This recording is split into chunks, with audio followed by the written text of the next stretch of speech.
Syarat sah amal iman. Syarat sah kabulnya amal itu iman kepada Allah Subhanahu wa taala.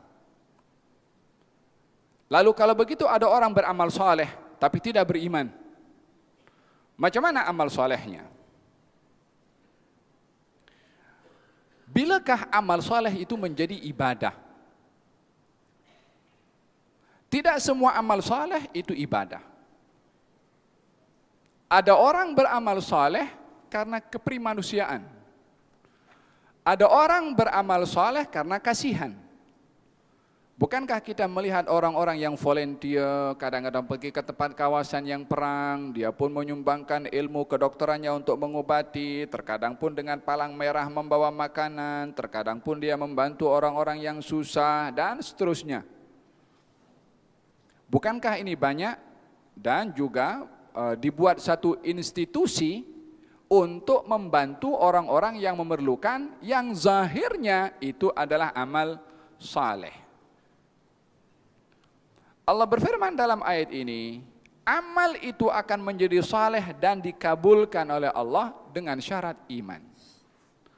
Kenapa?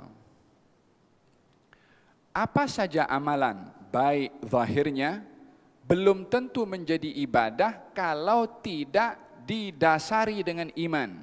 Kenapa? Amal itu akan menjadi ibadah bila mana ditujukan kepada zat yang menyuruh dia beribadah. Saya bersedekah karena Allah. Jadi bersedekahnya saya bukan karena saya tengok orang ini susah semata-mata. Bukan karena dasar kasihan semata-mata. Walaupun itu ada. Kasihan, orang itu susah, memerlukan kepada bantuan. Tapi saya ketika memberi, bila mana dasar kasihan, kembalinya kenapa saya memberi? Karena dasar kasihan saya. Kenapa saya memberi? Karena susahnya orang itu. Sementara ibadah itu mesti karena apa dalam surat wa man kana yarju liqa'a rabbih falyamal amalan salihan wala yusyrik bi ibadati rabbih ahada. Barang siapa yang ingin mendapatkan ganjaran dari Allah Subhanahu wa taala, beramal yang baik, beramal yang cukup amal baik saja, wala yusyrik biibadati rabbih ahada. Jangan menyekutukan bersama dengan Allah dalam amal baiknya tadi itu. Di antara menyekutukan Allah dalam amal baiknya, baik karena dirinya atau karena orang lain. Saya bagi ini supaya orang itu nampak.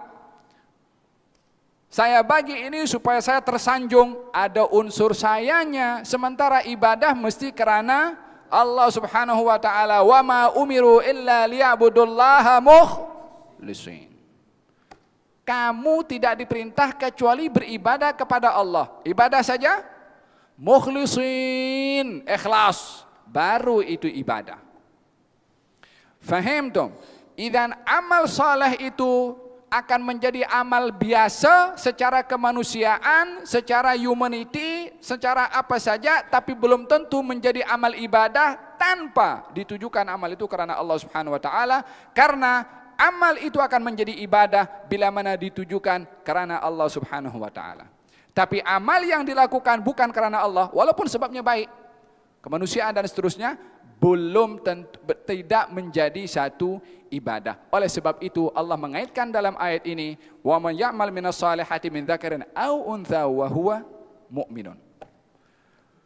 Dan siapa di antara kamu yang laki-laki atau perempuan beramal saleh dalam keadaan iman, ditujukan amal solehnya karena Allah Subhanahu wa taala, maka faulaika yadkhulunal jannata wala yudlamuna naqira. Mereka akan masuk surga dan tiada akan dizalimi sedikit pun oleh Allah Subhanahu wa taala. Bukankah orang beramal soleh terkadang tak dapat ganjaran di sisi Allah Subhanahu wa taala? Terkadang nampak amal solehnya clear, jelas. Dia pergi masjid, dia salat, dia bersedekah pun juga, dia pergi ke haji. Bukankah dalam hadis Nabi SAW, awal man tusa'ar, orang yang pertama masuk dalam neraka nanti di hari kiamat, orang yang baca Quran, orang berilmu, orang berjihad, orang bersedekah. Kurang apa lagi? Baca Quran, bukankah ibadah? Zahirnya na'am. Orang berilmu, mengajar, bukankah dia ibadah? Zahirnya na'am. Orang yang bersedekah, beribadah, zahirnya na'am. Orang berjihad pun sama. Tapi yang di dalam hatinya matlamat Quran yang dibaca, matlamat ilmu yang disampaikan, matlamat sedekah yang disedekahkan, matlamat jihad yang dilakukan, untuk siapa?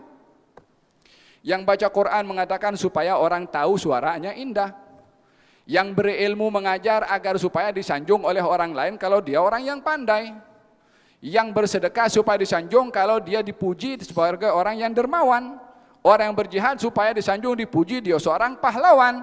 Niat di dalam itu bukan karena Allah subhanahu wa ta'ala, maka masing-masing dari semua itu dihantarkan ke neraka oleh Allah subhanahu wa ta'ala. Macam mana dimasukkan syurga dengan ibadah yang mana sementara dia tidak beribadah, tapi dia menunjukkan zahir amal yang baik, tapi belum tentu ibadah. Faham tom? Idan carilah pada amal baik itu nilai ikhlas, karena hanya ikhlaslah yang akan menjadi quality. Amal itu bermakna kepada orang beramal. Tanpa ikhlas, umpama bingkisan cantik tapi isinya bangkai.